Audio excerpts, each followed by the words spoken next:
I'm JP Tuesday. And I'm Kiki Cannon. As lifelong Disney fans, the work of countless talented Disney creatives have shaped our lives. Now, as the Disney catalog expands, we're taking a journey through film and television to discover if that spark that shaped us as children lives on in adulthood. Does your favorite Disney media still cast that same spell? Join us as we find out. We are Rewatching the Magic. Hi, Kiki. Hi, Tuesday. Toy Story 5 should be coming out within days of this episode's release. So why not go back to the previous Toy Story movie?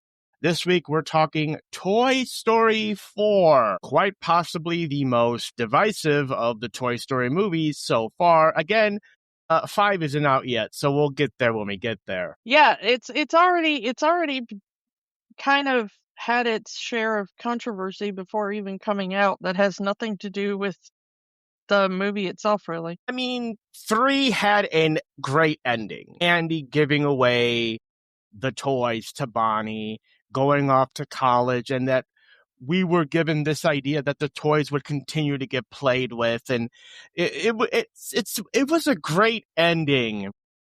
And then they announced part 4. Like, between 3 and 4, we had all of these shorts that showed Bonnie playing with the toys and having it, and the toys having their little one-off adventures. And for a lot of people, that was enough. Okay, we can have these 30-minute shorts released once a year or once every few years, and we can have that. You know, we get the gist that the toys are still being played with and Bonnie is loving these characters and they're still doing things. But having straight up Toy Story 4 and what happens in Toy Story 4 did sour a lot of people. This was a first watch for you, Kiki, much like Toy Story 3 was a first watch for you when we talked about it.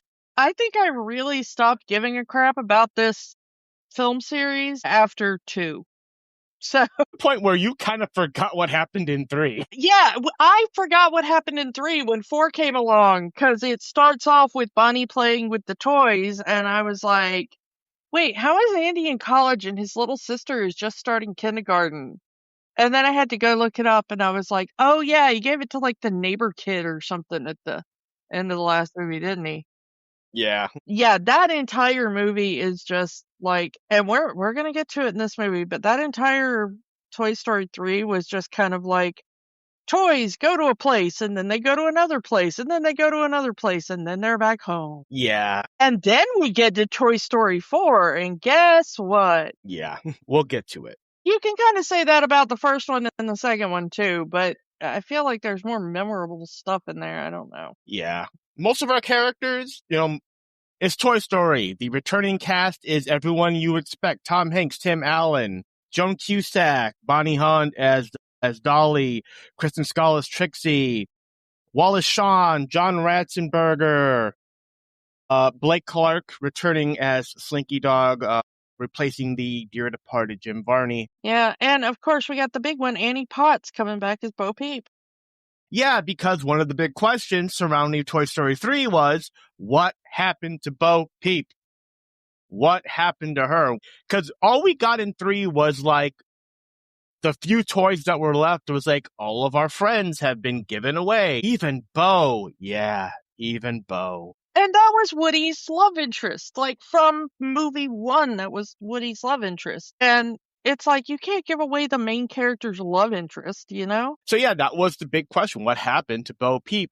So it feels like this entire movie was written to kind of answer this fan question of what happened to Bo Peep? What has she been doing since we last saw her in Toy Story 2? Yeah, and I'm gonna say I've liked a lot of the new cast for this. We've got a lot of new people coming up, but as much as I like some of the people that they got for some cameos, I'm like, these cameos aren't even in there for the parents anymore. They're in there for like the grandparents or maybe even the great grandparents at this point. Some cameos are there because they wanted one last movie with a departed friend. Yeah.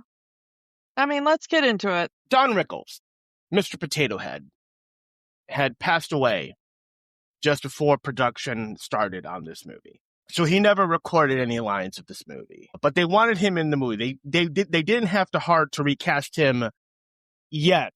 He is recasted for Toy Story 5. I checked, but for this movie, they wanted to pay tribute to Don Rickles, the legendary comedy actor. So what they ended up doing was going back into pretty much everything that Don Rickles recorded for the Disney company. Toy Story 1, Toy Story 2, Toy Story 3, the video games, Disney on Ice, the rides, everything that Don Rickles recorded for Disney, they went through One time he left his mic on when he went to the bathroom. It's like they got it all because they're Disney.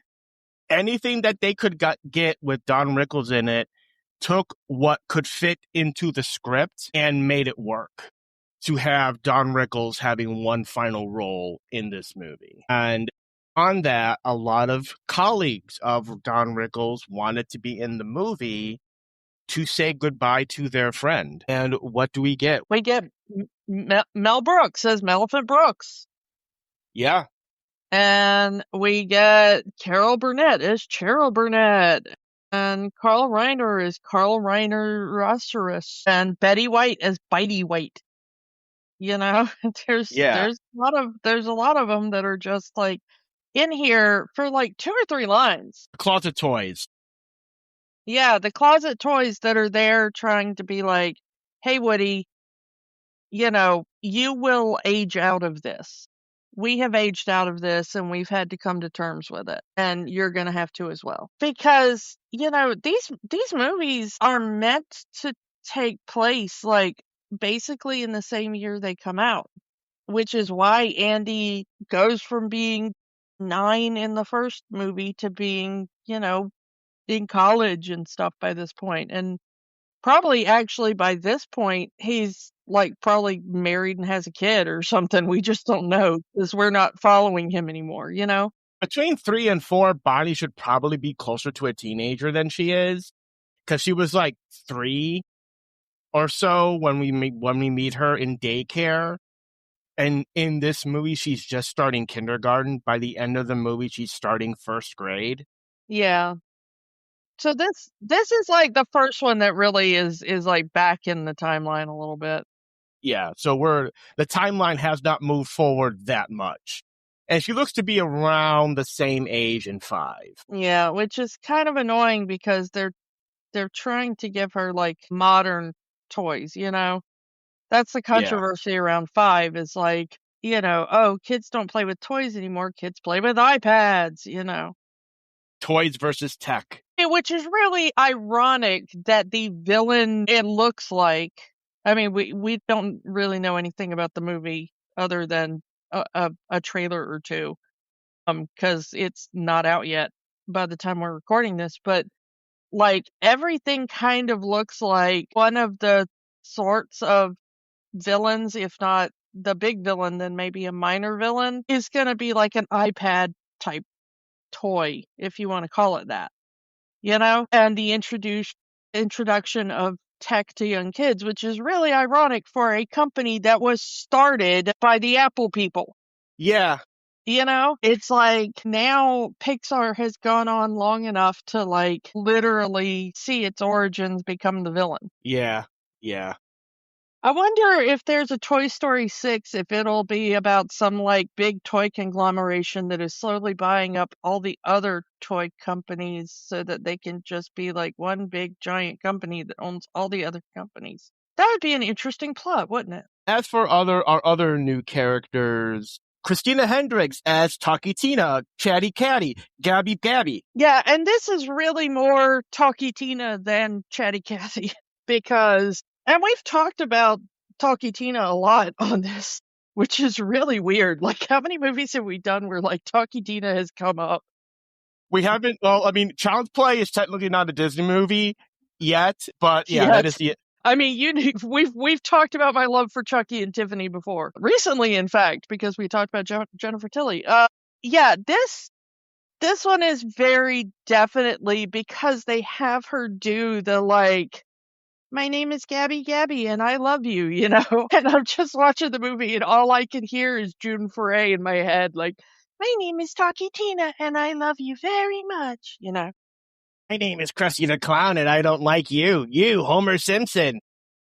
Yeah. Although, you know, just side note, let us hand it to the legendary June Foray of the absolute spine-tingling chill when Taki Tina goes from, like, my name is Taki Tina and I love you very much to my name is Taki Tina and I don't like you. Like the first time you watch that episode and you hear that, you're like, so Christina Hendricks, who we've talked about a couple of times on the show, and we rather like her work. And shout out to her again because this is a very different performance than she's given from anything we've talked about before. You know, I mean, we've seen her play kind of villainous roles before. We're both fans of like Firefly and stuff, which I think is where we both first took note of her. And then I loved her in Mad Men. And then we talked about her voice acting work when she was on Solar Opposites. And that character is very different from this one. So shout out to her. She's become quite a voice actress. And, you know, the Chatty Cathy connection is that was a toy from the 50s.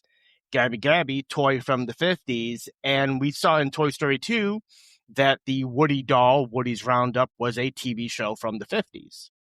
So Chatty Cathy also voiced by June Foray. If you didn't know that, she was the original voice of Chatty Cathy, which is why they got her for Taki Tina in Twilight Zone. They always have the Chatty Cathy, the Taki Tina, and then I like that somebody at Pixar just realized that, like, Gabby, well, that's a name, but also just an adjective for somebody who talks too much. Like, so I love that she gets the like redoubled name there.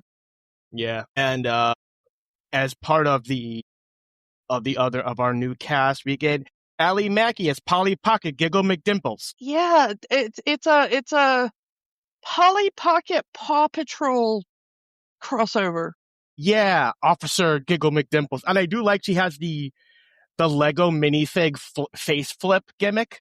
Yeah, where it turns around and she's got the shades down and everything. Yeah. We've seen this character in other movies, in other Toy Story movies, but we've never hear this character speak until this movie. Carl Weathers, late great Carl Weathers, as Combat Carl, finally having a voice role in the series. Yeah, and you feel so bad for Arctic Combat Carl, you know? Yeah. Like Ski Patrol Combat Carl or whatever they would have named him in that universe, you know? Yeah, the high five gimmick. Oh, yeah. Poor Arctic Adventure Combat Carl. Every kid that was always left out of the group high five, like that just stabs you right there, you know? Mm-hmm. Yeah. Key and Peele as Ducky and Bunny. I'm pretty sure this was the last thing they did as a duo before going in their separate careers. Yeah, and the thing is that I had kind of just been like, you know, reading and watching a lot about their separation recently, and I did not realize they were in this movie. And all of a sudden, they pop up, and I was like, oh, now I'm kind of sad. They had to record their stuff together. There's their timing in their lines in the movie. Like, there's no way they didn't record together. Yeah, I read in my research on this that they were brought in to do a lot of improv, and so I think a lot of the little stuff, like, you know, what does it say, like, to infinity and beyond my foot or something like that? To infinity and my foot. Yeah, to infinity and my foot. I think that was probably like Keegan Michael Key line, you know, it's just like improv on the day. Or they talk to the frog doll, first calling him Rainbow Connection, and then like the deep cut of calling him Jeremiah. I think those were probably, I mean, I was such a massive Key and Peele fan back from the days when they were both on Mad TV, because I was a huge Mad TV fan. And so back from the days when they were there, you know, and then I followed them through to their own show, and I've followed them both kind of in their own separate careers. So those kind of jokes, I would be really surprised if they weren't improv, because they strike so much as like their particular brand of humor. Yeah. And especially that little bit where they start doing the song together Yeah. and they start harmonizing, when they're like, we're going to get a kid, and they start singing around and stuff. A lot of that is like a lot of their old bad TV sketches and stuff. So, yeah. And the piece de resistance here, that actually does work here. Keanu Reeves as Duke Kaboom. Rajan, no, it's just a commercial, Rajan. I love that he got just to be so proudly Canadian. Yeah. Which he doesn't get to do in a lot of roles, but man, was he so, yes, you Canada. He, I don't know which part of Canada he's from, but he does nail the French. Yeah, I don't know if he's from like Quebec or what. I'm actually looking it up because I want to know now. It does look like he lived in like Toronto for a while, so it's like not a particularly overwhelmingly French speaking part, but yeah. Okay, we talk about it every time we talk about one of these big, tentpole modern post Aladdin Disney movies, is that you have to talk about stunt casting. And we've talked about the difference between stunt casting and bringing on a name actor who actually knows what they're doing. And Tom Hanks is always kind of like our big tentpole for an actor who's a big name, but who also like gets the job of a voice actor, Mm-hmm. And there are several actors in this who are, they're primarily known for their work on camera, but they also get the job of a voice actor. Christina Hendricks, we've already mentioned. I would add Tony Hale to that list. We haven't really mentioned him yet as Forky, and I want to get into that. But, I think a lot lot of knew him either from Arrested Development or Veep, depending on, your watching preferences there. And then he wasn't, to my knowledge, like a big voice actor person until like maybe right around this time.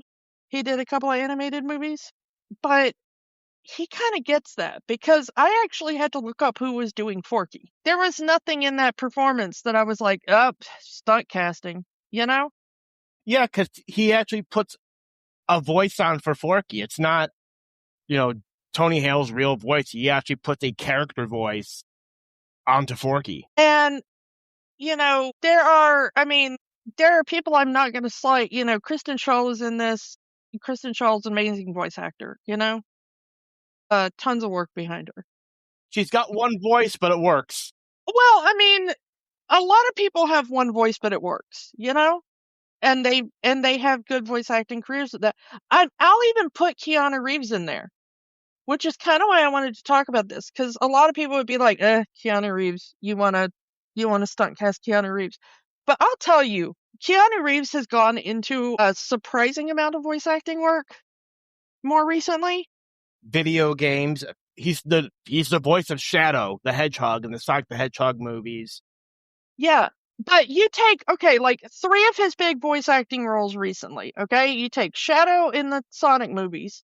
You take, because we're both big video gamers, but I think I've played more Cyberpunk than you. And he's Johnny Silverhand in Cyberpunk. And when they announced that, I was like, yes, I'm excited about it, but okay, stunt casting. But then after like playing the game and what he did with the role, I'm like, yes, okay, it's Keanu Reeves, and they used him as the face model and the body model and stuff like that. But it's a character. It's just like being like when you hear a voice actor, but they're playing a new character. And then in this, with Duke Kaboom, you take all 3 of those and you put them next to each other, and like, can you tell it's the same actor? Yes. Are they anything alike? Absolutely not. They all have different vocal tics. They all have different ways of speaking. They all have a different cadence. They all have a slightly different accent. They all have a slightly different, And That's what a good voice actor does. Even if you've only got the quote unquote one voice, like somebody like Kristen Schaal or an H. John Benjamin or somebody like that. Wallace Shawn. Wallace Shawn, even, who has done so much voice acting.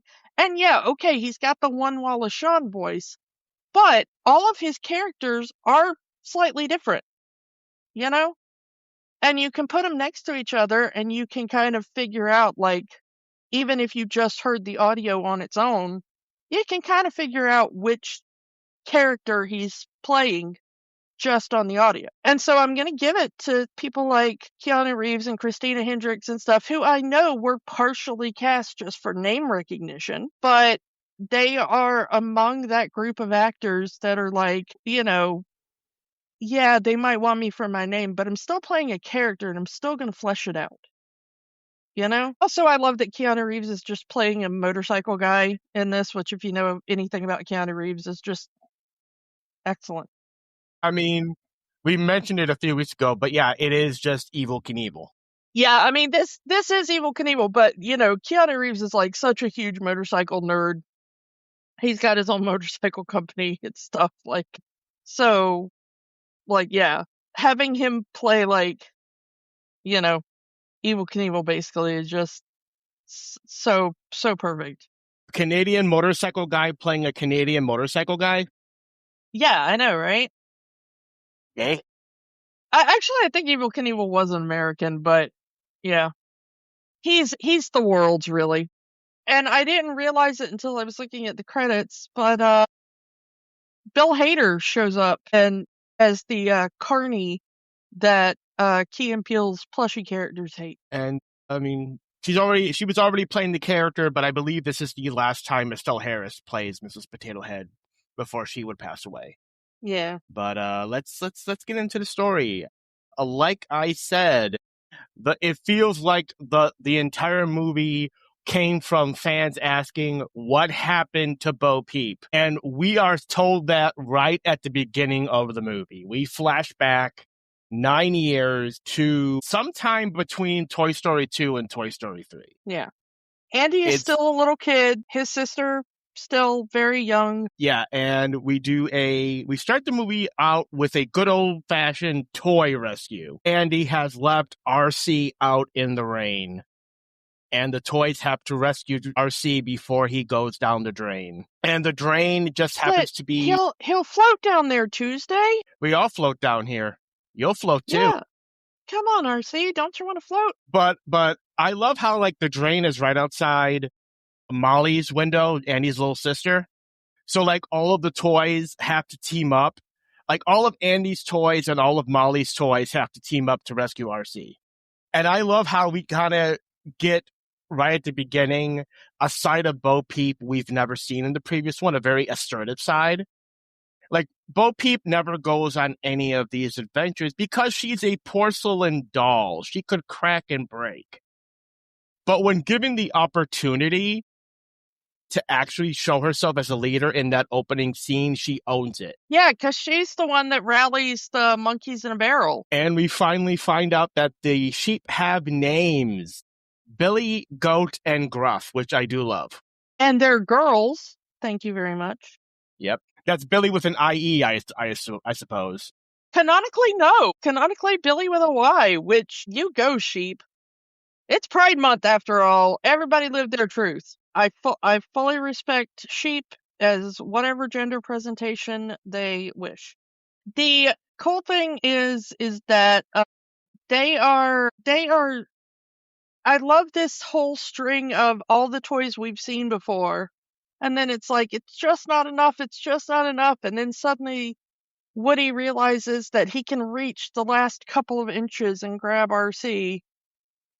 And we realize that it's Bo Peep up top, having rallied the rest of the toys and found the monkeys in a barrel and got them together to lengthen the line of toys. Which, I don't know why monkeys in a barrel wouldn't be your go-to toy for a rescue operation like that. Why would they not be on the front lines?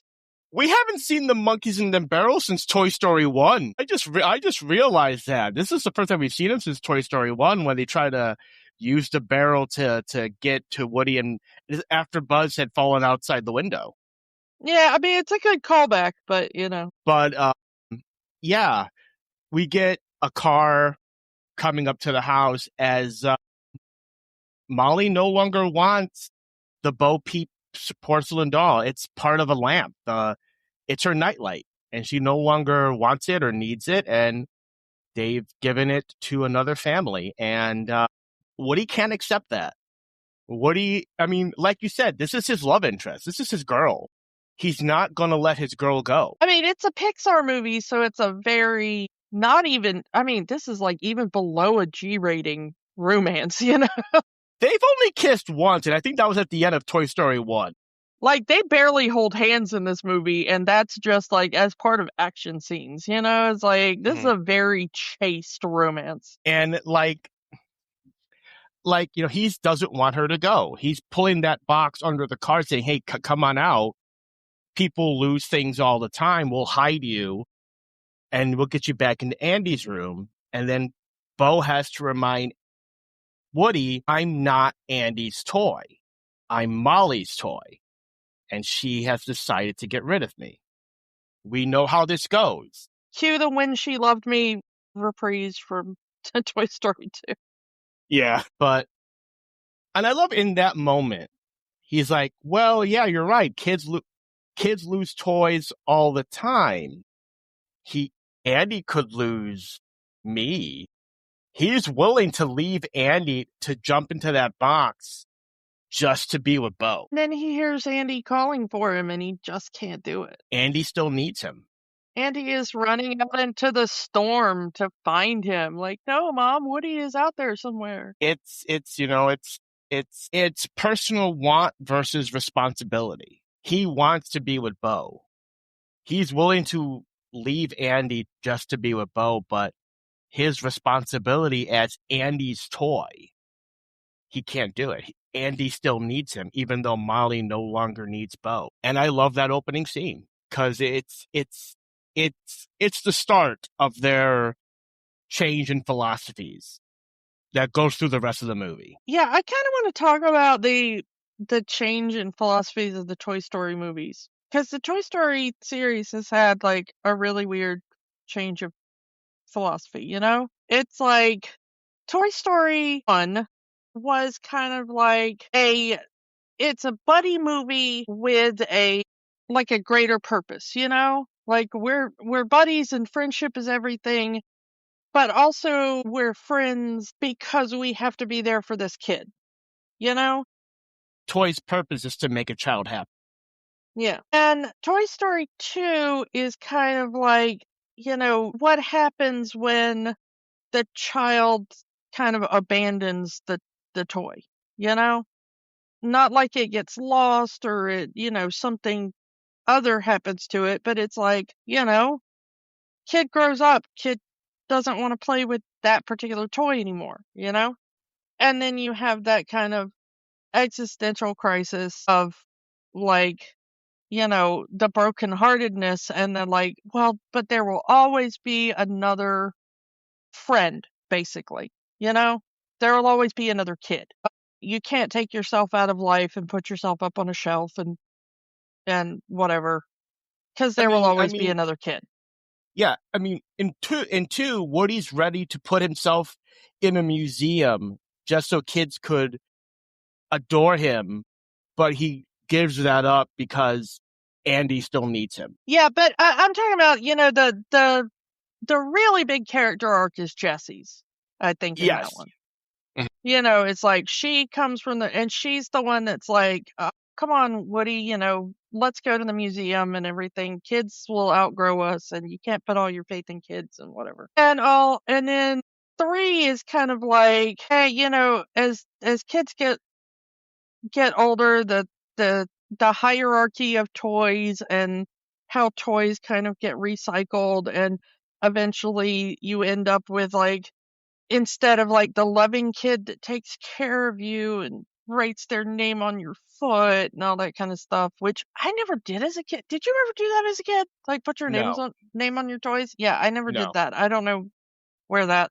Anyway, but and then you get kind of downcycled to just, well, here's the daycare, and the kids are going to be like really rough with you, and it's going to be, you're not making a single child happy. You're just, the thing that gets thrown around for 5 minutes while a kid has a tantrum, And honestly, it kind of comes back to, I felt like in 3, I think one of the reasons 3 didn't really stick with me as much is I felt like they were kind of spinning their wheels, because when it looked like a moral to the story, they kind of came back to the same one that they did in 2. It's just that all the toys have to learn that lesson.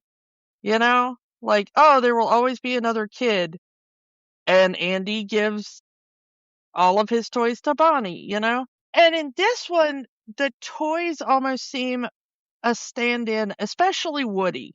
I mean, this is such a Woody-focused movie that most of the other toys are cameos. Like, even Buzz Lightyear is barely, like, a third-rate character in this.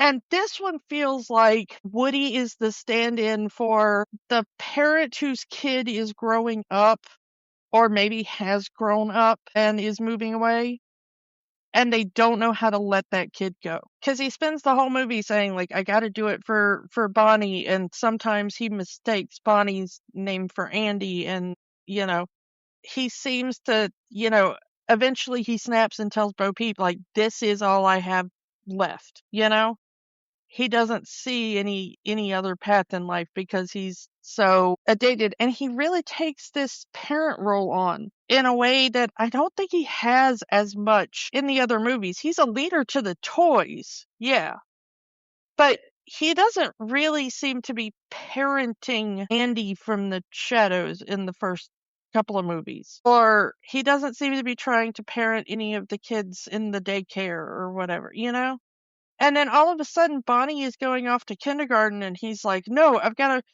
be with Bonnie on the first day of kindergarten, and I've gotta, we gotta make sure that Bonnie doesn't lose her favorite toy, and we've gotta make sure that Bonnie it's okay when she's asleep, and we've gotta make sure that Bonnie is like, And I'm like, when did Woody become helicopter parent? I don't know, but it also comes to a point of, I don't know the other analogy, but Woody has been so used to being the leader of the toys, the main toy, the toy, that by the time we start 4, he's not that anymore.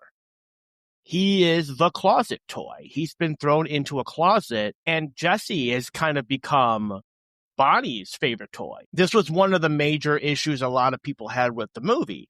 Toy Story 3, the entire thing is my cowboy. She even repeats that phrase at the beginning of this movie. We hear that again during the montage where we see Andy growing up and playing with all of the old toys and eventually handing them over to Bonnie. Bonnie says, my cowboy. So the end of 3 is that, she's accepted Woody as her cowboy toy. When we start 4, Woody's on the sidelines. Jessie is the favorite toy, to the point, and they just drive it home by Bonnie taking the sheriff badge off of Woody and putting it on Jessie. So that is another thing that Woody is Woody is having a hard time coming to. I mean, even in that closet scene, he's still trying to be the boss of the toys, even though Dolly has been with Bonnie longer and is kind of seen as the boss of the toys. So he doesn't have a place anymore, and he doesn't know how to handle that. He's not the leader. He's not the favorite toy. What is he? So all he can do is try to make Bonnie as happy as possible by making sure Forky doesn't throw himself in the trash. And let's talk about Forky, because there are 2 brilliant parts to this character. And one is very cynical, and one is very sad but relatable. The cynical thing is, I love Disney being like, we're going to get so many kids to pay top dollar for a sport. Because holy crap, the amount of Forky merchandise. And it's literally, kids, learn to make your own Forky. If you've got kids, teach them they can make their own Forky. And then they're still going to get mad at you that you didn't buy them the Disney branded Forky. Trust me, I was that kid. I know. But the one that's like sweet but kind of sad is that, like, oh my God, is Forky such a relatable character? Trash? Trash.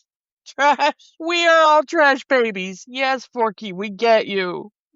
We reach. But the thing is, it's just like this, a lot of people have pointed out that you look at Toy Story just slightly to the left, and it becomes like an absolute horror film. And I kind of like that Toy Story 4 played into that a lot.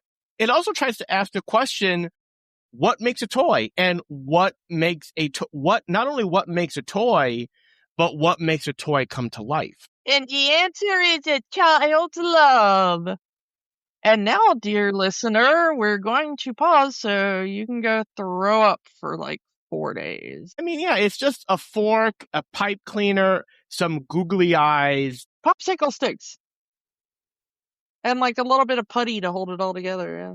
Yeah, but this is now Bonnie's favorite toy. She puts her name on it. There's only one Forky. Yeah, because the parents even say you can make another Forky. I would love to see a short where Forky goes missing for like an hour or two, and the parents are like, "Oh my goodness, let's just make another Forky," and then it becomes like Forky's Wario. That's just Lotso's story from 3. No, it's literally just like an almost identical Forky, but slightly better made and just slightly wrong. Mm-hmm. And it's just completely evil and terrorizes all the toys. You're trash. Yeah, I'm the real toy.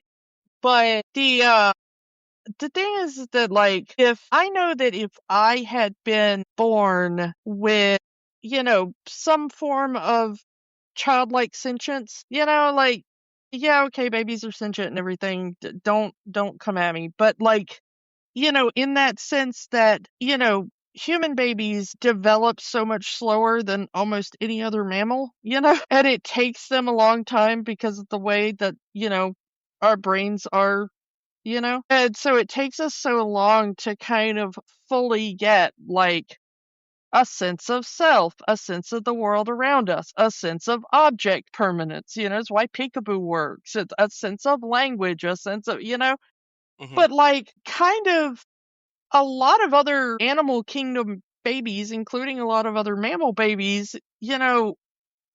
within a couple of weeks, brain-wise, they're kind of fully developed, And so if Forky is kind of like, what if a human child developed mentally as quickly as like some other mammals do? And Forky like basically shows up and immediately is like, I am made of trash. But also he says to Woody later, like, I am not a toy. I am a utensil. I was made for soups and salads and then the trash. It's basically like I was made for one meal and then you throw me away. Like, and Woody got him out of the trash, which means presumably this spork that is the basis of Forky had gone through what it considered its natural life cycle and ended up in the trash. And now it has been like resurrected zombie-like, which means that maybe in this world, not only toys are sentient, but maybe every object has some sort of sentience. It's just not able to move around and emote in the same way toys are because we haven't given them human features. Like if we gave everything around us, like, a couple of eyes and a mouth, and some rudimentary limbs, like in this Toy Story world, would every single object be able to, emote some way or move some way? Because it seems like Forky has memories of his previous life and his previous purpose. So did this spork come from like the teacher's lunch or one of the kids? Like, it's probably the teacher's lunch, The teacher probably got some takeout on a planning day because it's supposed to be like orientation day or something. So like Yeah. probably like the day before, the teacher is setting up the room and had like gone next door because there's no cafeteria open or anything, or they had brought something from home or whatever, and they've got their little tuna salad or whatever, and they eat it and then they throw it away. And then, then the trash just didn't get taken out because it's not the full school year yet.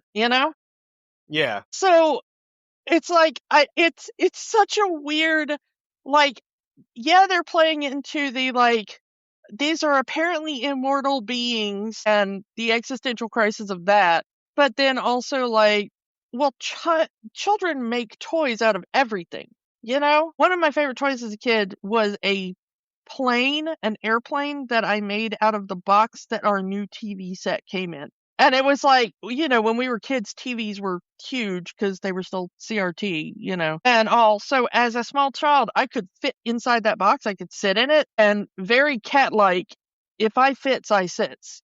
And it was big enough to, like, go over the top of my head. So I took, like, construction paper and I drew, like, dials and windows and clouds and stuff. And I decorated the inside of the cardboard box to look like a plane cockpit, the best that my little, like, I don't know, 7 or 8-year-old self probably knew what a plane cockpit looked like. I'd never been in an airplane before, but I'd seen them on TV. Okay, fine. And this was my, like, imagination of what it would look like to be flying a plane. And I would sit in the box and I would fly the plane to different places. And then one day I came home from school and the box was gone, and I cried and cried and screamed. And of course, what is it that your parents say when you do something like that? Well, it's just trash. Why'd you keep that box anyway? It was just trash. And, like, yeah, but that's like hours of work for a kid to, like, turn it into a toy, that you didn't have to pay extra for, parents. Just hint, hint. If your kid is happy to play with the random cardboard box in your house, maybe just be happy they're not asking for an Xbox Series whatever we're up to now. Okay? Have you seen the cost of those lately? Be happy with the cardboard box. Or, you can buy whatever expensive toys for babies. What do they want to play with? Like a spatula or the remote control or something. Whatever will fit in their mouth.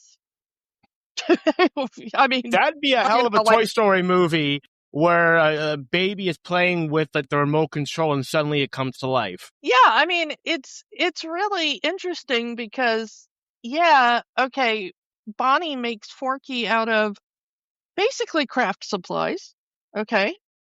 And I made several little toys like that as a kid. I don't know if you did, but I was always being sent off to these, like, little summer camps and church camps and whatever, where it was be like, okay, here's some paper plates and some macaroni and some glue, make a thing. And so I had all kinds of little, I mean, plus we were poor. It's very obvious that parents who in this day and age can afford the house that they're living in. That's another thing. Toy Story, like The Simpsons, has outlived the relatability of its main characters. Yeah. And I get that Bonnie, a lot of her toys are hand-me-downs because they are gifted to her by Andy. But, like, that house they're living in and stuff, and the house that Andy was living in the 90s, like, you could believe that Andy's family was living in that house in the 90s. And, like, that house today, if that was, like, a couple of young parents with young children, you'd be like, okay, what tech startup are you part of? And the prime RV they're renting for this road trip. Yeah, I mean, and it's a crappy RV, but I'm like, I couldn't rent an RV to go on a road trip. I don't know that many people that could, I mean, maybe if you got like 8 of us together, but like my friends who are parents with small children, they're not renting RVs, It's like we're camping in the van, It's like, we got one family car. I'm putting an air mattress in the back of it, and that's where y'all are sleeping. And mommy and daddy are sleeping in a tent right next to the car, like. Maybe an Airbnb. And even that's getting too expensive. Yeah. It's like, I don't know. I do kind of like the fact that in the 90s, in the first Toy Story, everything is about like, oh, the kid wants a new toy. It's about the consumerism of that. And then it becomes about like finding old toys and repairing them and kind of the collector's market for old toys. Okay, and then it's like gifting toys to the kids down the street so that your old toys have a place to go, you know? And then this movie is basically about an antique store where old toys end up. And I know that the woman who runs it says like, well, the toys never really leave here, you know? But there is something to be said in the fact that they've kind of gone away from buy the brand new Buzz Lightyear and all his accessories to like, hey kids, did you realize you can make toys out of literal garbage? And I think that says something deeper about, even though I know Disney is using it to sell like, $25 recreations of Spork and Popsicle Stick. But, I think there's something to the fact that that's where we've gone with it, from like buy the new toy to make sure to give your toys to the kid who doesn't have as much to make your own toys out of a stick and a leaf, One of my own issues with the movie is it feels like they purposely made Buzz really stupid in this movie. Like, Buzz was never the brightest bulb in the lamp to begin with, but it seems like he is kind of more stupid in this movie than in any of the previous ones. Like, he at least had some combat knowledge or at least some survival instincts, but like they do like Woody and Buzz have this heart to heart about listening to your inner voice, and Buzz kind of goes, "What's that?" Which goes into this whole thing for the rest of the movie of him pressing his own voice box so his inner voice can speak to him. Not realizing that that's not what that means, Yeah. Although to me, and maybe this is just my neurodivergence, but that scene where Woody and Buzz have that discussion where he's like, yeah, my little inner voice, my conscience, my, and I'm expecting like Jiminy Cricket to pop up and be like, and Buzz does not understand and then takes it to be like the stock phrases from his voice box and then he just reads into it. And I'm like, man, to me, that feels so much that experience that some of us have of talking to somebody with a different brain type than you have. And just thinking like, well, everybody thinks this way. It's like, it's the people who show up on the internet and then they're like, wait, some people fully visualize pictures in their brain. And that's what they mean by the mind's eye. And then some people just always thought that was metaphorical because they're, aphantagic and they don't see images in their mind. And some people have an inner monologue and some people don't, and so I thought that was like a really interesting way of kind of portraying that on like a kid level of like not everybody's brain works the same as yours, because it seems like Woody has a rich inner life, but then also Buzz in this, and maybe this is me thinking too much about cartoons again, but I love that Buzz decides to do basically the like 8-ball version of life, where it's kind of like, well, this is a random phrase, it's like fortune cookie logic, it's like, I got this in my fortune cookie, so that must mean something, where it's like, no, it's just a random slip of paper that you got in a cookie, And so those phrases pop up and he's like, oh yeah, that means that I should jump out of the car. This means that I should go find Woody. This means that I should go back home and get the rest of the toys. This means that I should, And I know that there's some where like the same sort of phrases come up, like when he's trying to get a different answer towards the end of the movie. And it's like, go home, retreat, we're going back to base, it's like, and he keeps pushing the button over and over again, trying to get a different answer. And they're all basically the same answer, but in a different voice, a different line. Mm-hmm. And I'm like, that is so much like the people that you find who are like,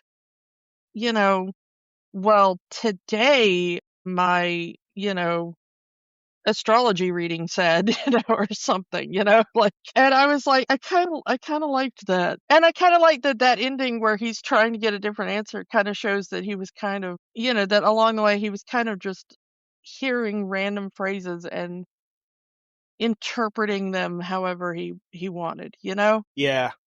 But, I don't know. That was just, maybe it's just me and the whole, buzz thing, but, Well, no, and I agree with you, but I think it hit me less because I've always seen Buzz as kind of adult, I've just always seen him as the, like, annoying, wacky comedy sidekick that I didn't find as funny as everybody else did. Which is funny because it's, Tim Allen, who is known as a stand-up comic. Who I never found as funny as everybody else did, you know? So I guess that maybe that's just my bias there. Mm-hmm. I want to kind of talk about Gabby Gabby here because I think this is the right time because we mentioned voice boxes. So Gabby Gabby is very different to the villains we've had in previous Toy Story movies. You could say that the villain of Toy Story 1 was Woody himself, jealous of Buzz. But Toy Story 2 introduces us to the prospector, Stinky Pete, a toy that's never been played with, a toy that's never left his box, who's never known a child's love, and how that has affected him mentally, and how he wants to go to the toy museum for that purpose. He's never been played with, but he'll at least have children looking at him and having love through that. Then in Toy Story 3, you have Lotso, who once had a kid. The kid lost him, and then he was replaced and had this sourness towards kids since then. Now you get to Gabby Gabby, who, through no fault of her own, never really had a child's love. As she says, she left the factory with a defective voice box, and that's how she ended up in this antique store. And all she wants is her voice box to be fixed because she thinks that is the key, they're going to be the key to get her a child that will love her, especially this one child, the granddaughter of the owner of the antique store. Yeah, and that when she says her voice box didn't become faulty, that it was out of the box faulty, that the record inside that has the actual voice on it is fine, it's perfect, but there's something in the mechanism that was faulty in manufacturing, and so her voice never plays correctly. And I love the little bit where she pulls the string and it's just this like weird warped horror film voice. I actually had a doll like that. Yeah, I think we all had dolls like that at some point. Like day one, I remembered it too. It was a talking Hulk Hogan doll, where you pull the string and it's supposed to say, train, say your prayers, and eat your vitamins. And it was just bad from opening. You ripped up and go, and it's like, man, Gabby Gabby, I feel your pain. I know what you're going through. See, that's way better than what it could have been. Like, it would have been really funny to get the Hulk Hogan doll where, like, you pull the string and it's like, Hulkamania's running wild on your brother. Yeah.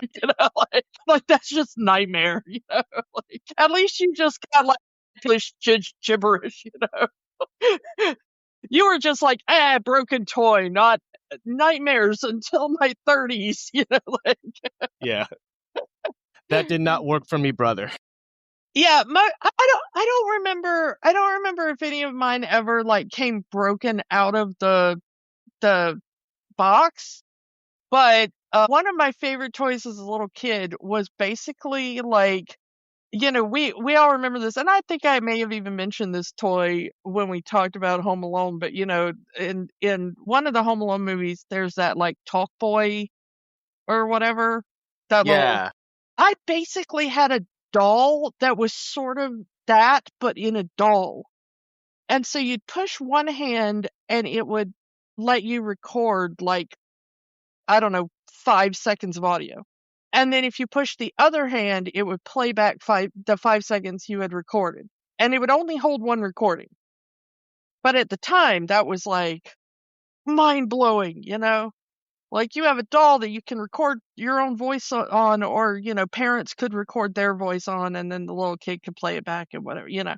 But of course, the second you press the wrong hand again, the audio would be erased, you know? So it's like, if you accidentally grabbed the wrong hand when playing with it, it would just record like 5 seconds of whatever was playing on TV, or like random background noise or whatever. But I played with that thing so much that whatever recording system was inside of it went absolutely nutsoid and degraded very fast. And so I would record stuff on it, and then it started playing it back in like really messed up ways. And it wasn't intended to do that. It was supposed to just be like authentic audio. And very quickly it became like very weird, warped versions of human voices. So, I mean, to go back to my original point, Gabby isn't evil. Gabby just wants to be fixed. Wants this one part of the voice box that Woody has, because Woody has a functioning voice box.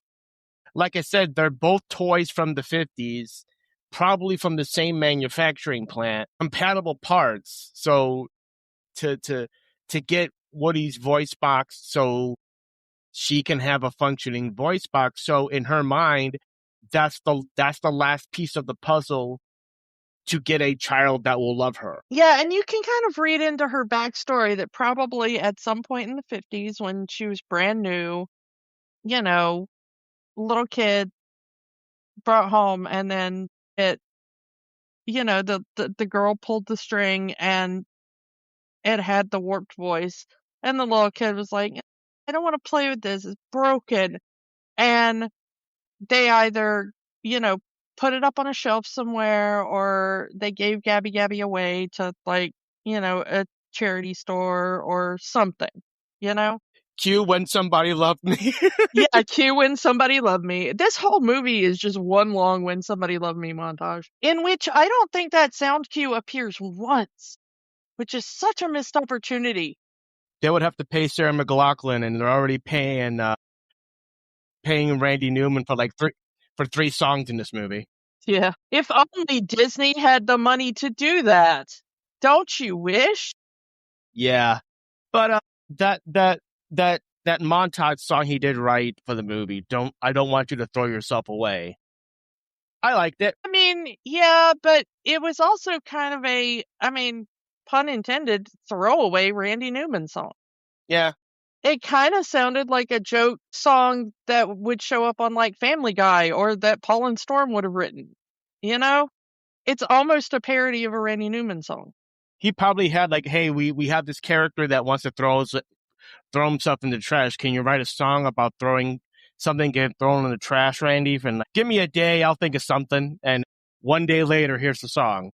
Yeah. He also writes the end credits song, the cowboy song, which is a better song. Probably because Randy Newman doesn't sing it. Yeah, some country singers sings it, and that's one step up better than hearing Randy Newman's voice. And as we've said before, Randy Newman, genius songwriter, not so much the guy I want to hear sing. But yeah, but going back to Gabby, you're right in that she is a very interesting villain. She is very, like, if you mixed Talkie Tina and Baby Jane from Whatever Happened to Baby Jane, and like Norma Desmond from Sunset Boulevard, which is kind of like an odd grouping of characters, you know? But it's very much a throwback to a character you would have found in a movie in the 50s, you know? Of like this woman who gets turned into a villain, not because she's evil at the core, but because she's been discarded by society and by a lack of love, whether that's familial love or romantic love or the love of an audience in the case of Norma Desmond, you know?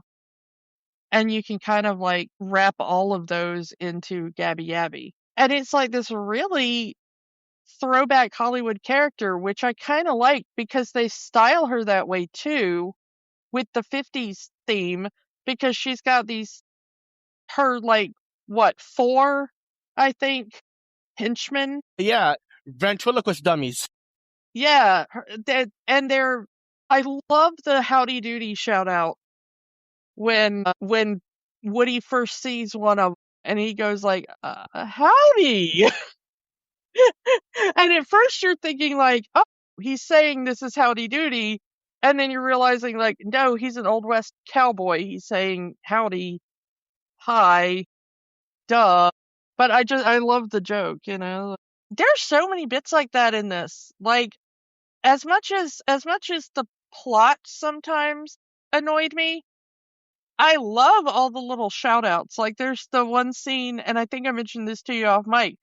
The one scene where Woody has to hide from the old lady that runs the store, and he does it by mimicking an old Mickey Mouse telephone Yeah. in that pose with the red telephone, and he does that same pose that they always had Mickey in with the receiver in the one hand and oh, man, like what a good shout out, and something like a little kid would never get. But for the rest of us, you know, over a certain age that have at least seen pictures of those Mickey Mouse phones, if not had one, then they're like, it's such a cultural memory, you know? And because this is a Pixar movie, there's references to other Pixar movies.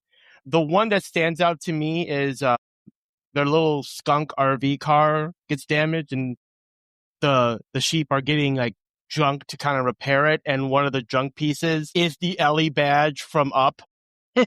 Yeah. And there's probably others. I mean, you know, the AA-113 and the Pizza Planet truck are somewhere in there. I wasn't looking for them. Yeah. I did like all the little things in the background, but I love the little thing, like, you know, like going back to Gabby Gabby and the like 50s Hollywood and stuff like that. Like there's the scene where she's sitting there like painting back on her freckles to like refresh her freckles, and it's always done as like the femme fatale at her vanity putting on her makeup or whatever. Like, man, it's so good. Those little touches are excellent. I'm not sure that they broaden out into the story a lot more. The story, though, you know, to kind of get back on that in a broader sense, is basically what happened to Bo Peep, and does she like her life since? Yeah, after we get, you know, the antique store, and Harmony, the granddaughter, finds Woody, and then she goes to the nearby park to play and meets up with Bo, who has become what they call what Woody calls a lost toy. Now, this is something that was first introduced in the first movie. That, you know, when Woody and Buzz get lost, you know, we're lost toys, we're doomed. To actually have that be a plot point in this movie, I did like that. What is a lost toy? What does you know, and that's what they are, toys without owners, toys that don't have kids, toys that have been thrown away or discarded in some capacity. And, you know, there's a short on Disney Plus called Lamp Life that really goes into Bo Peep's life. What exactly happened after we saw her, between the moments we saw her in that beginning of the movie and when we meet up with her at the antique store. And what a life did she live. Yeah, and they do it in the same kind of way as those like tall tale Cars shorts where like at the end Woody's like, did all that really happen? And she's like, yeah, mostly. Basically, she goes from owner to owner to owner before ending up in the antique store.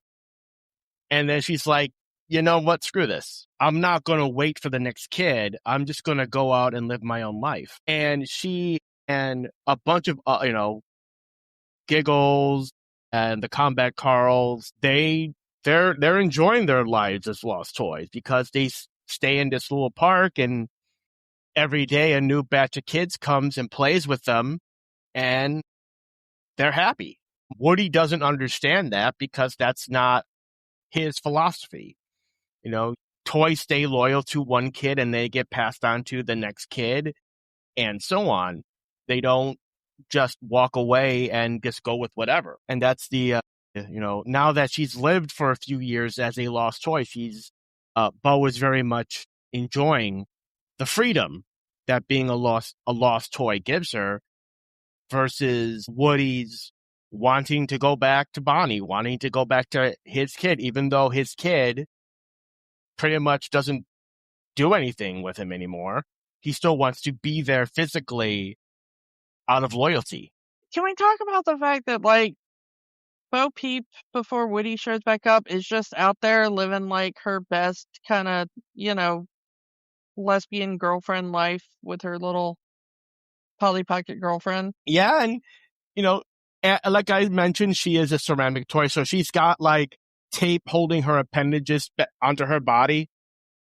Yeah, her shepherd's crook has been broken, which we see how that happens in the short film. I don't think we ever see how her arm gets broken in the short film. No, but her having tape on her arms kind of shows it, they've been broken off. And yeah, most of her Bo Peep dress is, she's got the I don't know the official term of it, but the undergarment of the Bo Peep dress is what she's got on. Yeah, it's always the stuff that, for most, especially girl toys, and I hate that it's especially girl toys, but, for most dolls that are gendered female, they tend to have some kind of undergarments on them, and she is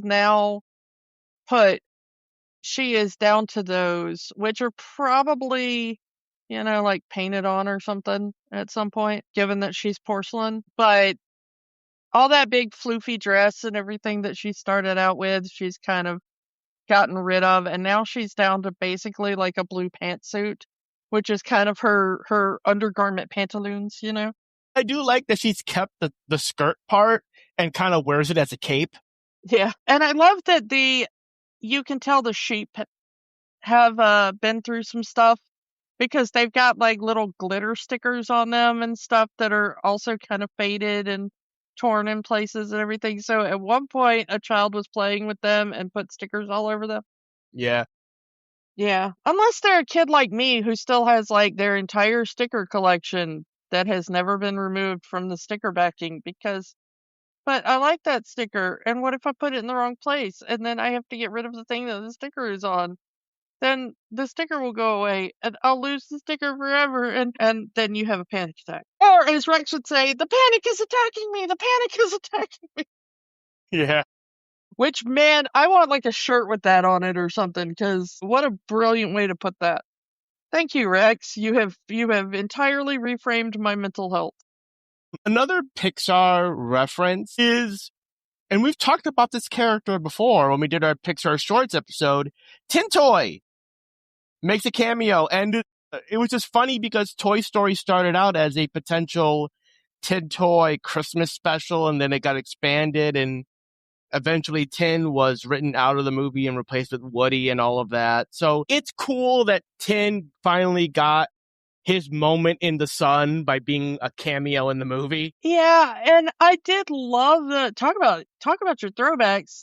There's like a whole toy speakeasy hidden away Yeah. in this antique shop. Toys gotta do something, like the old lady says, no one buys the toys in the antique store. So they gotta do something. Yeah, and Bo Peep seems to be one of the few that actually like busted out of the store and went out to see what the world was like. Everybody else just seems to be inside the store. My favorite line in the short was, wait, the antique store doesn't have a security system. Well, not anymore. Like, go Bo Peep. Awesome. Rewatching this movie, I didn't notice in the speakeasy, there actually is an Obi-Wan Kenobi doll. Is there? That's so cool. When they're entering the speakeasy, you actually see Obi-Wan Kenobi with the lightsaber hitting, I believe it's one of the combat Carls, kind of referencing the scene from the cantina. That's awesome. I'll have to go back and look at that again. That's cool. So, a lot of this is a road movie, and it's a lot of, the toys have to go here and the toys have to go there. we haven't really talked about how they got to Key Appeal, because there's a carnival in the little place that Bonnie and her family go on the RV road trip to, which is where the antique store is. And there's like the little town fair or whatever. There's a little traveling carnival that sets up there. And Bo Peep says that she's planning on hiding herself away with the toys that are prizes for the carnival games, so that she can, move along to a different place. She wants to see the world. And play with kids all over the world. Yeah, because you do see that the lost toys they're not really living like a totally sad life. At least the ones on the outside of the store are not. But they're the toys that you find at random playgrounds and other places that kids are, where either a kid will leave a toy behind, or sometimes the people that own the place will buy toys from like a thrift shop and put them out there for kids to play with, And so Bo Peep and her crew just kind of wander around those kind of places and, fall down in the areas where kids are going to be playing, in hopes that a kid will pick them up and play with them. Yeah, and Bo is loving this life. It's a different kid every day, and she's always being played with in a way that Molly never did, or none of her other owners ever did, because all of her owners have been, single-digit children. And again, she's a porcelain doll, so you can't play with this doll because you'll break it. No. So she finally gets to be played with like any other toy would. As she says, she was tired of being a lamp and she wanted to be a toy. And she gets to do that. And like I said, that just goes against everything that Woody stands for, and they have that little argument. But yeah, Ducky and Bunny, they come from the carnival. They're carnival prizes.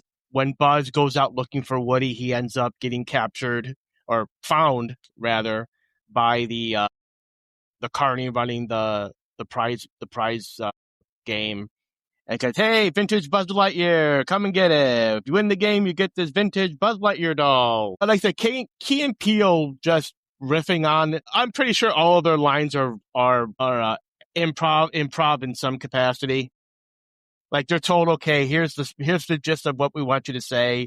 Just do whatever. Yeah, and I like that they're so mad that Buzz Lightyear is here to take our place as the top most wanting toy. Like when the kids win, there's always that one toy at the fair that's like, that's the one toy that's not the Temu ripoff, but it's impossible to win, and then like everything else you get is like Blart Simpson or something, it's like, come along, Bort. But it's always Morky Moose or something, it's like, it's all these sort of toys. And when I was a little kid, I would go to the fair once a year, and I would win all the little lower level prizes, and I would come home with all those cheap toys, and they always smelled. Yeah, who knows how or if those even were put in any kind of storage. Yeah, and I mean, if they were always around, like, and no offense to carnies who, I mean, I don't have anything against people who work carnivals, but like, when I was a kid, everybody smoked. So like the people in my house didn't smoke, but like every carny you ever saw did. And so like you put when they're unpacking them, they're smoking. When they're packing them back up, they're smoking. When they're traveling around with them in RVs and whatever, they're smoking in there. And so, like, you'd always bring them home, and they'd always smell like 600 packs of cigarettes. It's very obvious that the carny that's running the game that Ducky and Bunny are part of is not running a legit game. And so that's kind of one of the things at the end, is that we see that they're like, the lost toys make the game legit so that kids can actually win prizes. Yeah. Which makes Bill Hader's carny character like really annoyed. It's part of the grift, and the grift just got ruined. Yeah, but he doesn't know who to blame, because, he's not paying attention. He's on headphones. He's just jamming out while the kids are just winning all the prizes. Well, and also, like, as an adult, are you going to think the toys themselves are coming to life and changing the parameters of your game? No. Yeah, you're right. I always wondered that about Toy Story, though. Like, why doesn't it become a rule that, like, you can come to life, but you have to stop, like, when a kid reaches a certain age or certain level of maturity? Because honestly, adults do not believe kids about certain things.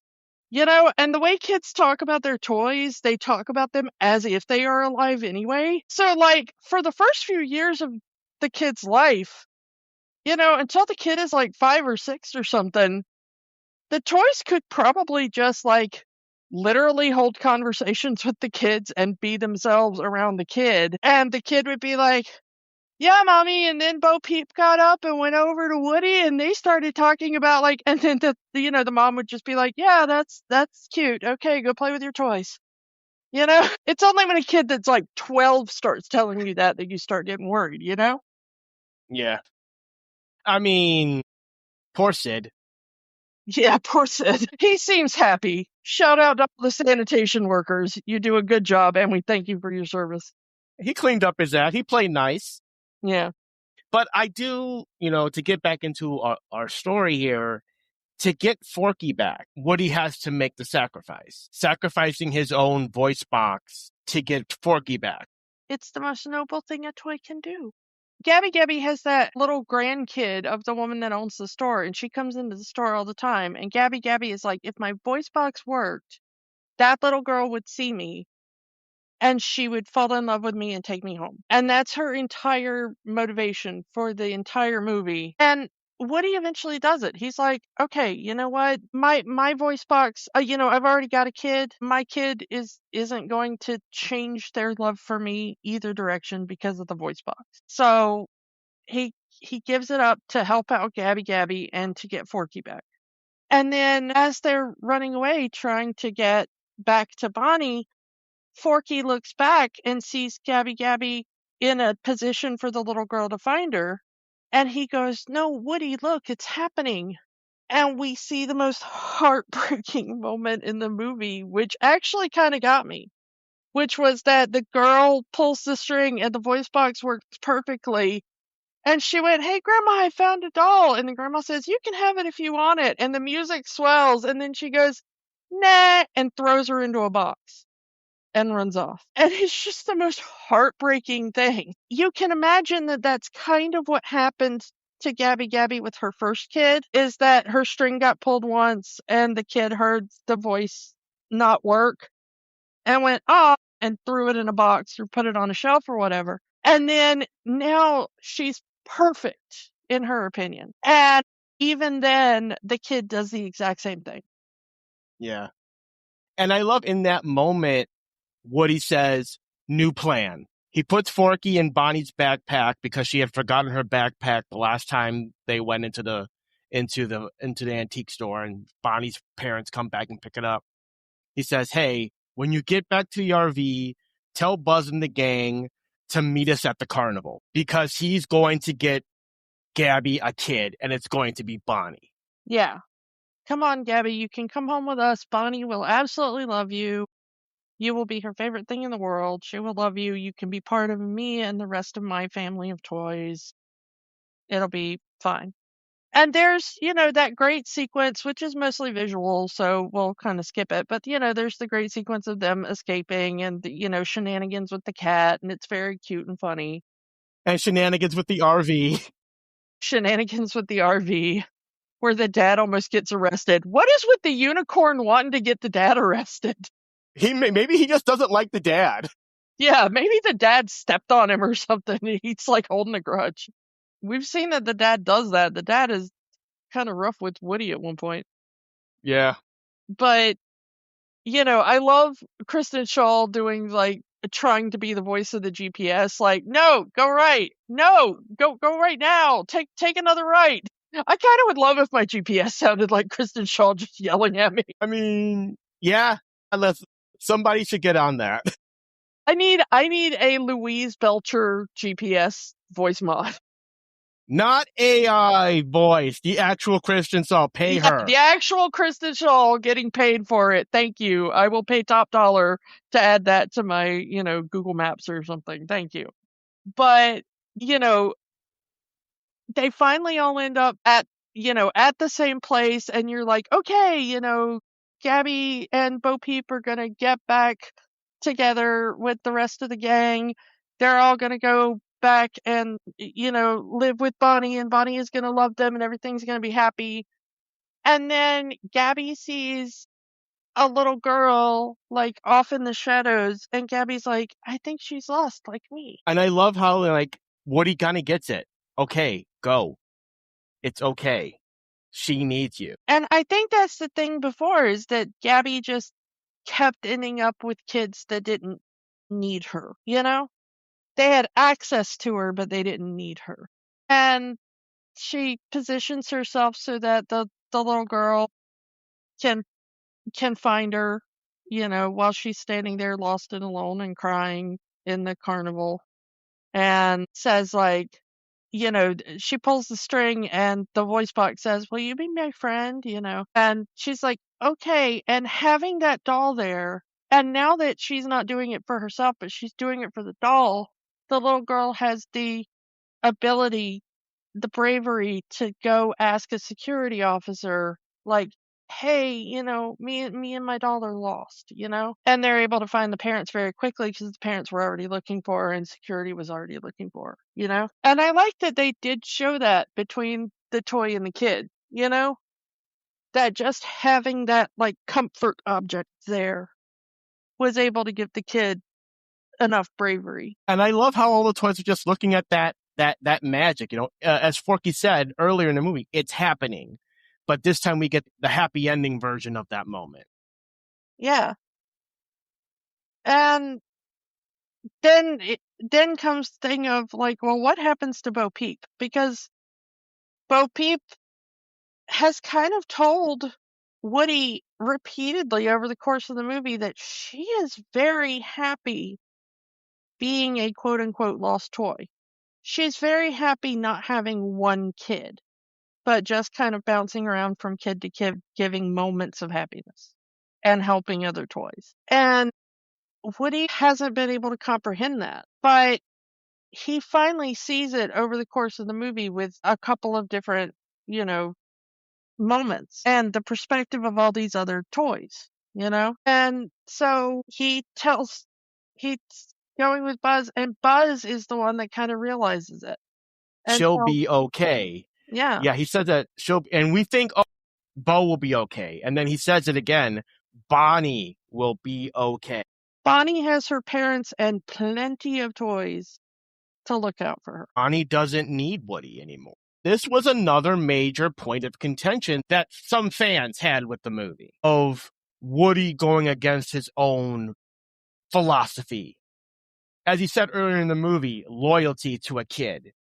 To throw that away, to throw away the quote loyalty for Bo.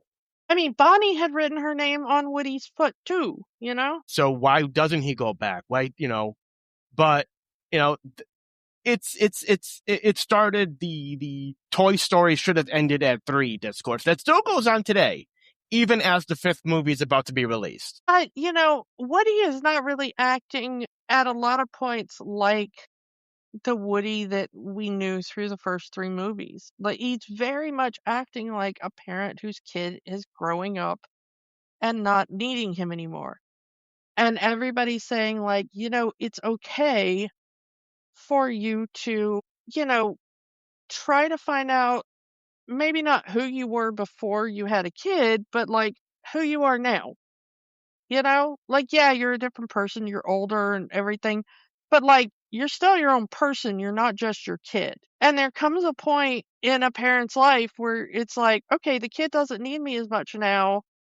I can go back and pursue my own hobbies or pursue my own, romantic life like Woody is, Parents going on that vacation they've always wanted to go to, now that the kid is grown up and kind of can have their own life. Okay, the kid has his own life.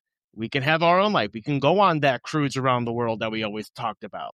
Or whatever it might be, and finding a new purpose in life that's not just, I am with this kid 24/7.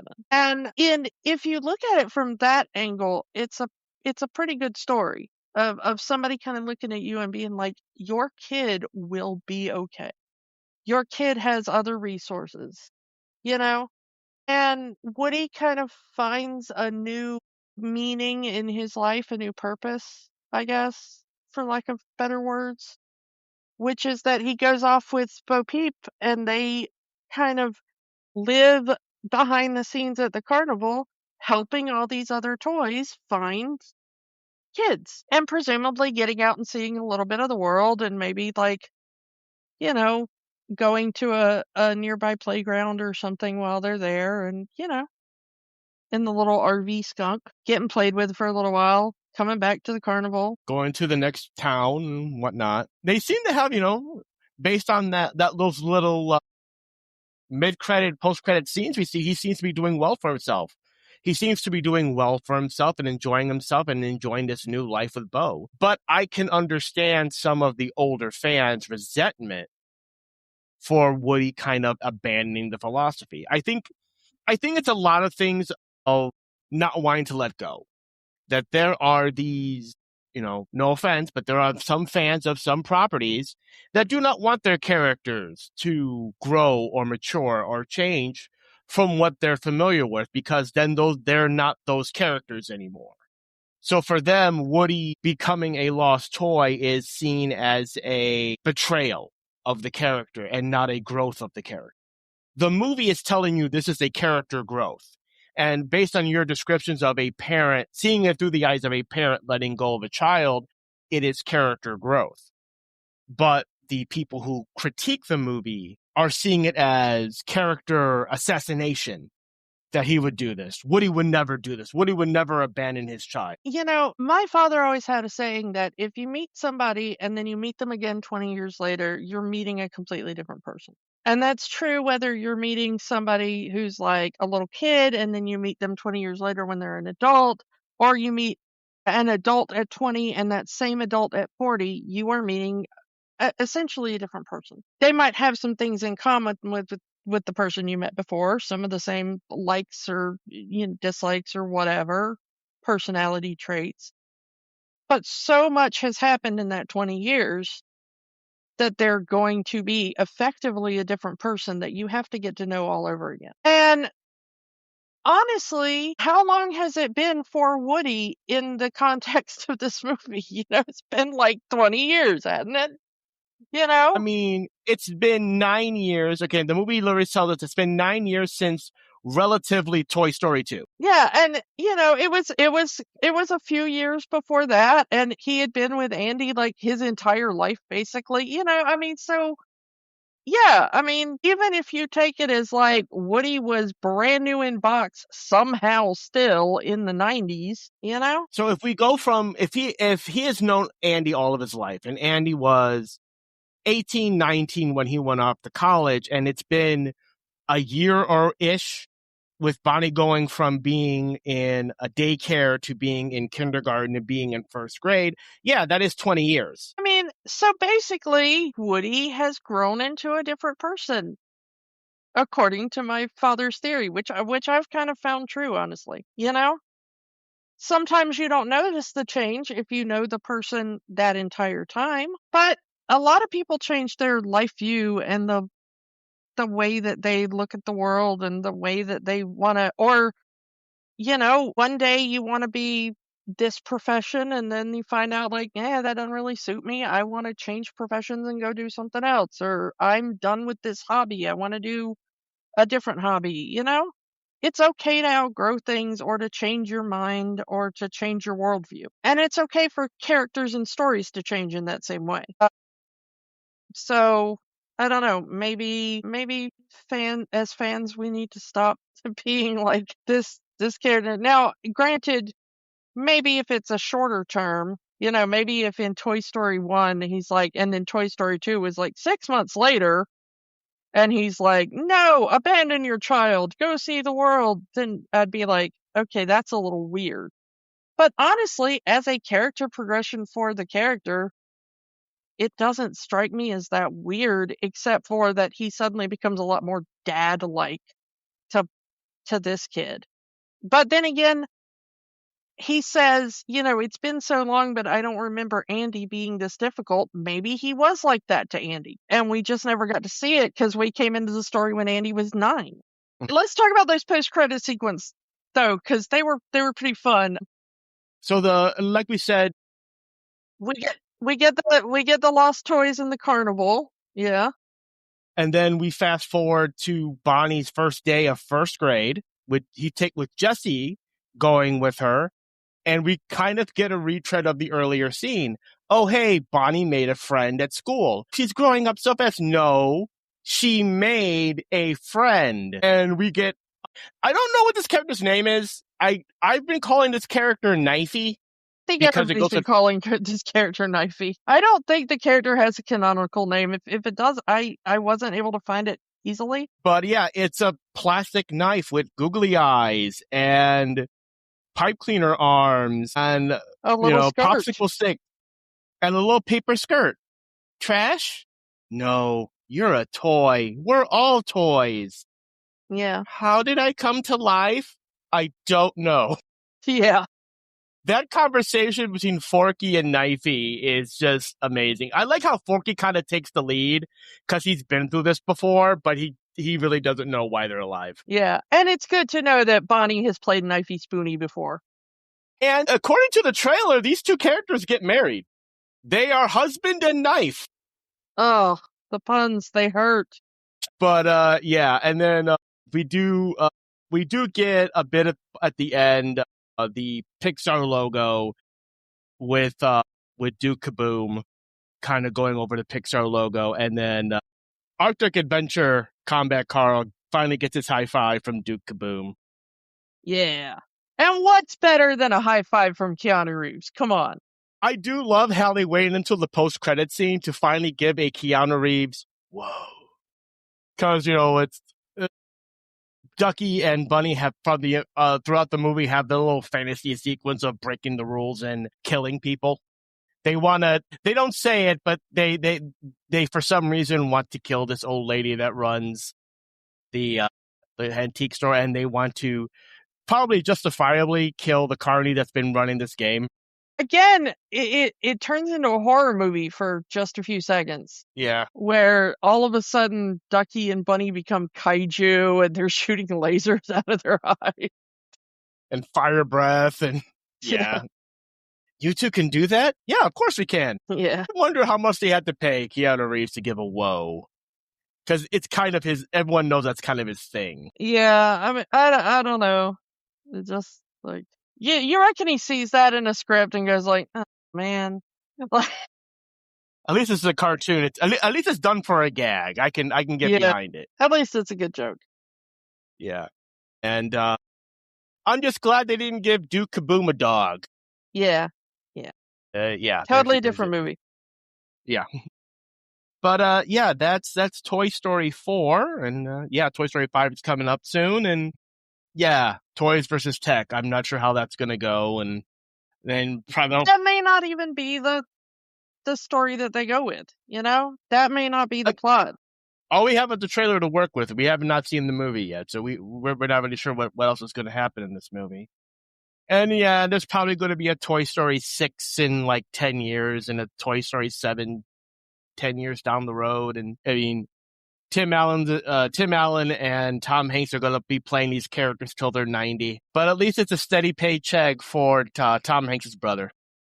Yeah. Good old, Jim Hanks will have a steady paycheck doing all of the roles that Tom doesn't want to do. But yeah, so Kiki, does Toy Story 4 have the magic? I mean, it's not as bad as everybody makes it out to be.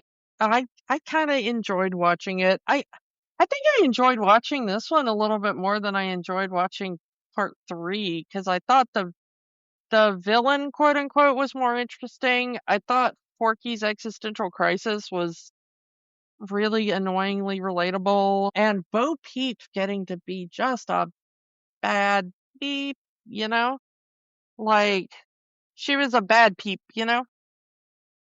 Bad peep. I mean, I'm glad that they got, you know, Annie Potts back for that, and they actually gave her, a character, a character arc. Bo Peep had a freaking character arc, and I love that they gave that to her. It didn't revolve around Woody. Like, if Woody had chosen to go, that there's love there because she goes back to rescue him. The little Polly Pocket cop toy is like, that Woody, he's always thinking about himself and never about other people and everything. And Bo Peep fights against that. She's like, no, he's actually decent. And she goes back to help him.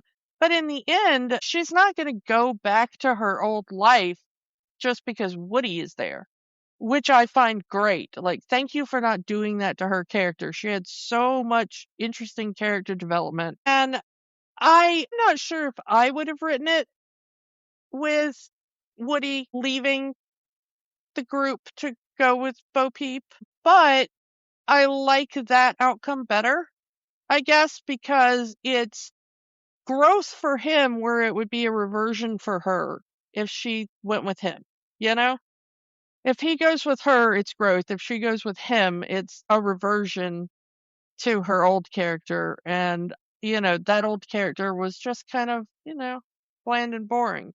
And I like what they did with her in this movie. And I like that even if they had gone their separate ways at the end of the movie, you would have still known that there was affection between them. But it's okay that not every relationship works out. That would have still been a good thing to teach kids. Wish that they had gone a little bit more into the hints that Bo may or may not have had some sort of relationship with Duke Kaboom. There is some implication there through the dialogue. Like, he has a nickname for her, Lamb Chop, and it's like he loves the sheep. Yeah. Woody couldn't even remember the name of the sheep, never even thought to ask the name of the sheep in all the years they were together. And Duke Kaboom is immediately like, Billy Goat and Gruff, those are my girls. No, like Woody's rolling his eyes like, come on, step up, man. That's your girl, dude. You're gonna let this guy, snoop in on your girl? But it's like, if you want her to be your girl, step up. Like, fair enough, yes. But I do like there's that little moment of Giggles and Bo is like, hey, this is the guy you were talking about, the ragdoll you used to go with? Come on, I need details. I told you about me and He-Man. Yeah. That is a couple I did not expect to see, and I kind of don't want to see it in my brain, but this movie put it in there. Yeah. A Polly Pocket and a He-Man. Yeah, Polly Pocket and He-Man is not, no. But again, these are very chaste relationships, so, like, I think really, like, the only two, like, couples we've ever seen that, like, really had a believable relationship were the Potato Heads and maybe Barbie and Ken. Not even Jesse and Buzz. Yeah, like, none of the other couples could you really buy as, like, a romantic couple in anything other than, like, and then they get together and they kiss, and then, it's that same thing, like, the kid is doing on the playground in this movie, when, like, she doesn't realize that the toys know each other, of course, but, you can hear the little voiceover of the kid in the background being like, hi, Mr. Cowboy Man, like. Yeah, I did enjoy this movie. The first go around, I enjoyed it seeing it again. It definitely has magic. I think people should give this movie a chance. I mean, don't go into it mad. Don't go into it closed-minded. Oh, Woody would never do this. Think of it as a parent letting go of a child and realizing that this kid is their own person. And a lot of people will say, oh, that was just what happened in part 3 all over again. But it's different this time, and it's different enough that it works. Yeah, and as an ending, I kind of like this over how 3 felt as an ending. And I'm kind of annoyed that we're getting a 5, even without seeing the 5. I don't know how they're going to work it back together, but, like, you could kind of understand where they got Toy Story 4 from because all the group was together at the end. But, like, this kind of very definitively separated the two of them, and it was like the people writing the movie were like, okay, no more Toy Story movies. This is the final Toy Story movie. And then someone at Pixar says, well, we really want this idea for a movie, but we're not sure if Disney's going to agree to it. So let's do another Toy Story movie, and then we'll use the profits from that to make the movie we really want to make. Yeah, we had this movie about a sentient iPad or something, but they didn't want to greenlight that, so let's make it a Toy Story movie. So we have this idea that is Avatar, but animals, but Disney says they'll only let us do it if we do Toy Story 5. Yeah. So yeah, but that's how it feels like to me. I'm willing to give 5 a chance when it comes out. I'm willing to give the movie a chance. Let's see where it goes. Probably see 5 before you make me do it for the podcast. Let's just put it that way. All right. This restored my goodwill towards the Toy Story franchise, weirdly enough. So let's move on to next week. Let's talk about some people we do, let's talk about a guy that we haven't talked about in a while. Mr. Brendan Fraser. We haven't talked about him in a long time, and I think it's time we talked about him again. So let's talk about another movie he did for Disney, Encino Man, buddy. Yeah, we're going to talk about the greatness that is Brendan Fraser and the weirdness that was the Pauly Shore obsession of the 90s. And you know what? Let's talk about Sean Astin, too, while we're at it. Oh, I mean, yeah. Can't get around that. Gotta love you some Sean Astin. So come back next week for Encino Man, and we will talk to you all next time. Bye. Bye. Don't let the magic stop here. Keep the conversation going. Find us on Facebook, Instagram, and Threads at Rewatching the Magic. We are also on Blue Sky, rewatchingthemagic.bsky.social. And new episodes are available at rewatchingthemagic.podbean.com and youtube.com/@rewatchingthemagic. Remember, the magic is for everyone. It only stops if you let it. We know that right now, things are tough. But in the words of Jim Henson, the only way the magic works is by hard work. But hard work can be fun. Check out our show notes for ways that you can help.